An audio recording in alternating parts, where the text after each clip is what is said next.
आप सबको जय मसीह की। आज की सुबह की प्रार्थना में जाने से पहले आइए हम एक विषय के लिए बात करेंगे।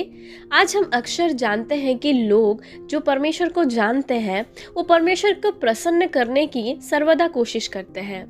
आज इस प्रार्थना को जितने सारे भाई बहन सुन रहे हैं, हम सभी को यही सोचते हैं कि हम परमेश्वर को प्रसन्न कैसे करें, हम कैसे परमेश्वर को प्रसन्न करके हमारे हर एक बातों में परमेश्वर के आशीष को पाए, हर एक क्षेत्र में परमेश्वर के बरकत को, आशीष को ले पाए। तो आज इस विषय में हम बात करेंगे कि कैसे समय में हम परमेश्वर को प्रसन्न कर सकते हैं।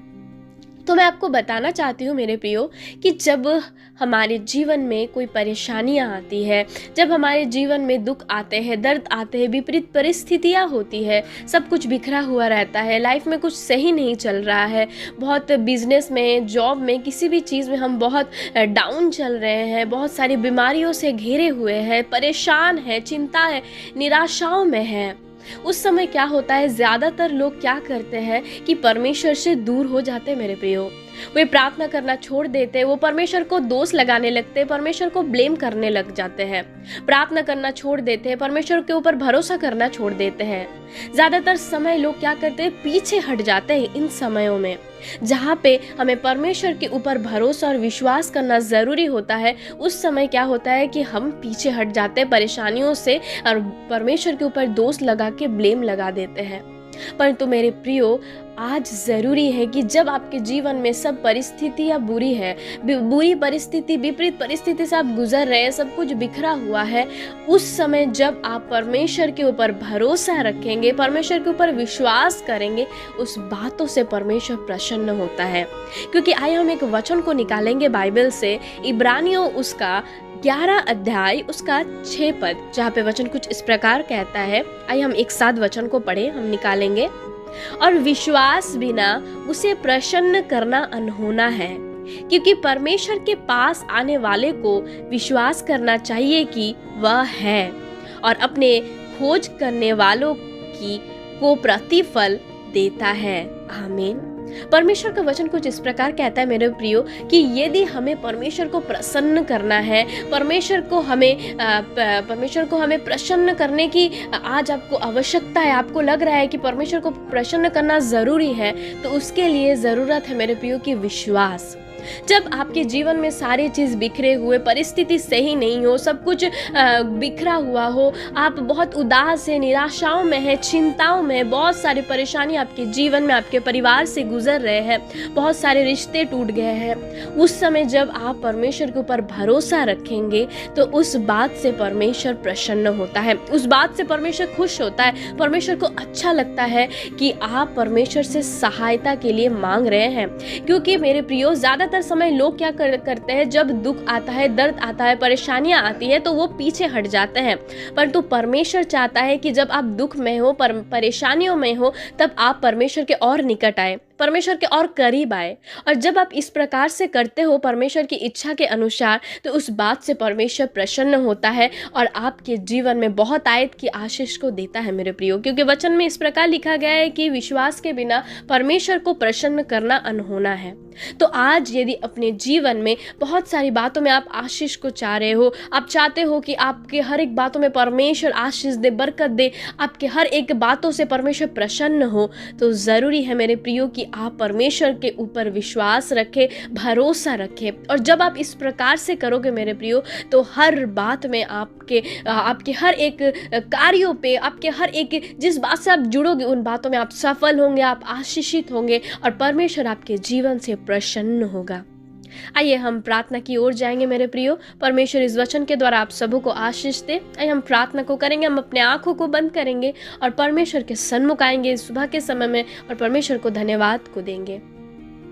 Hallelujah, hallelujah. धन्यवाद यीशु, धन्यवाद यीशु, धन्यवाद हो महान सर्वशक्तिमान अनुग्रहकारी दयालु पिता परमेश्वर, स्वर्ग में विराजमान यीशु मसीह। स्वर्ग आपका सिंहासन, पृथ्वी आपकी पैर की चौकी है पिता। हम आपको धन्यवाद देते हैं पिता, हम आपको आदर देते हैं, आपको सम्मान देते हैं पिता परमेश्वर, क्योंकि you deserve all glory, you deserve all praise. Yes पिता परमेश्वर, ओ खुदा बाप परमेश्वर सर्वशक्तिमान यीशु मसीह, आपके नाम को हम ऊंचा और ऊंचा और ऊंचा उठाते हैं पिता प्रभु जी।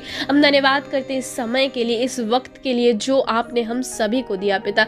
हमें संभाला, अभी तक आपने हमें सुरक्षित रखा, जीवित रखा, हमारे आंखों को खोला, हमें सांस दी प्रभु परमेश्वर। हम आंखों को खोल के उजाला को देख पाए पिता, इसलिए हम बहुत आए धन्यवाद देते, क्योंकि हो सकता है प्रभु आज के इस दिन को देखने के लिए बहुत सारे लोगों ने योजनाएं की, बहुत सारे प्लानिंग को की, परंतु हो सकता है उनकी योजना, उनकी प्लानिंग कल तक या थोड़ी देर बाद तक ही सीमित थी पिता। परंतु हम धन्यवाद करते हैं, आपने हमारे जीवन में मौका दिया, हमारे जीवन में प्रभु इस चांस को दिया प्रभु, हमारे जीवन में परमेश्वर इस आशीष को दी प्रभु, दया क्या, अनुग्रह क्या, एक दिन, एक नई सुबह, एक नया भोर आपने हमारे जीवन में दिया पिता, इसलिए धन्यवाद करते हैं पिता प्रभु। प्रार्थना करती हूँ मैं परमेश्वर हर एक भाई बहन के लिए जो आज की इस प्रार्थना में शामिल है प्रभु, प्रार्थनाओं को कर रहे हैं जुड़ के पिता परमेश्वर। होने दीजिए आपके वचन के अनुसार कि जहाँ कहीं 2 या 3 आपके नाम से एकत्रित होते हैं पिता, आपका वचन कहता है वहां पे आपकी उपस्थिति होती है पिता। हम प्रार्थना करते हैं जितने सारे भाई बहन आज की इस प्रार्थना में शामिल है, प्रार्थना को कर रहे हैं परमेश्वर, उनके परिवार में, उनके जीवन में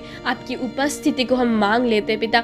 आज के दिन में जो कुछ भी कार्य करे पिता, जो कुछ भी बातों से जुड़े, जिस भी कार्य के लिए बाहर निकले परमेश्वर, आपकी उपस्थिति को उनके हर एक बातों में हम मांग लेते हैं परमेश्वर। वो जहाँ कहीं भी जाए प्रभु जी, आप उनके साथ रहना, आप उनके संग रहना पिता परमेश्वर। प्रार्थना करती हूँ प्रभु उन हर एक भाई बहन के लिए प्रभु जो आज के दिन में प्रभु ऐसे विपरीत परिस्थिति में अपने जीवन में बिता रहे प्रभु, उनके जीवन में बहुत सारी समस्या, बहुत सारी परेशानियां, बहुत सारे टेंशन है पिता प्रभु जी। आपका वचन कहता है कि विश्वास के बिना परमेश्वर को प्रसन्न करना अनहोना है पिता, जबकि उनके जीवन में ऐसे विपरीत परिस्थितियां है, परेशानियां है, टेंशन है पिता। मैं प्रार्थना करती हूँ प्रभु इस परिस्थिति में भी प्रभु आपके ऊपर भरोसा रखे, वे आपके ऊपर विश्वास रखे प्रभु, आपको ब्लेम ना करे, वो पीछे ना हटे, प्रार्थना करना ना छोड़े पिता, परंतु वो विश्वास रख के परमेश्वर आपके ऊपर भरोसा करके वो प्रतिदिन परमेश्वर प्रार्थना में लगे रहे पिता। और प्रभु होने दीजिए जब वो इस प्रकार करे पिता, उनके जीवन में बहुत आयत आशीष बरकत प्रभु हम उनके जीवन में मांग लेते हैं पिता। होने दीजिए परमेश्वर कि वे आप में आगे बढ़े, उनके जीवन से आपकी महिमा हो, आप बढ़े प्रभु और वे घटे पिता परमेश्वर। ऐसी हम दुआ प्रार्थना करें प्रभु। आज के दिन में यदि कोई रोगी है पिता, किसी भी परमेश्वर बीमारी से वो परमेश्वर रोगग्रस्त है पिता परमेश्वर, ओ पिता परमेश्वर प्रार्थना करते प्रभु आज उन्हें छू लीजिए प्रभु, उस चंगाई भरे हाथ से छू के प्रभु आप उन्हें चंगाई दीजिए परमेश्वर, क्योंकि आपका वचन कहता है आपके कोड़े खाने से हम चंगे हुए हैं पिता प्रभु। हम विश्वास के साथ प्रार्थना कर रहे हैं प्रभु, आप उन्हें छू के चंगाई दीजिए ताकि वे आपकी महिमा करने पाए पिता परमेश्वर। हर एक बुजुर्ग, हर एक जवान, हर एक बच्चे, हर एक भाई बहन, हर एक माता पिता, उनके संतान प्रभु, सबको मैं आज की सुबह में आपके हाथों में देती हूँ प्रभु। उनकी शुद्धि लेना, उनके जीवन से अपनी महिमा को लेना पिता, ताकि प्रभु हम सबके जीवन से प्रभु सिर्फ और सिर्फ आपको महिमा मिले प्रभु, आप बढ़ने पाए पिता। ऐसी दुआ प्रार्थना करते, आगे का भार हम आपके हाथों में सौंपते पिता। हर एक का घर से निकलना, घर पे आना, तमाम बातों में आप उन्हें सहायता मदद किए परमेश्वर। हर एक बीमारी से जानलेवा पिता परमेश्वर, हर एक एक्सीडेंट से, दुर्घटना से प्रभु आप उन्हें रक्षा करना पिता परमेश्वर। ऐसी दुआ प्रार्थना कर रही हूँ पिता। सारा आदर सम्मान आपको देते हुए परमेश्वर, आपके वचन के साथ कि जब तू प्रार्थना करे तो प्रतीत कर कि जो तूने मांगा है वो तेरे लिए हो गया, तेरे लिए हो जाएगा पिता। हम प्रतीत करते पिता, आपने अपने लोगों के लिए कर दिया, इसलिए धन्यवाद करते हैं। सारी स्तुति, प्रशंसा, आदर, सम्मान हम आपको देते। इस प्रार्थना को यीशु मसीह के सामर्थी नाम से मांगते हैं, आमीन, आमीन, आमीन।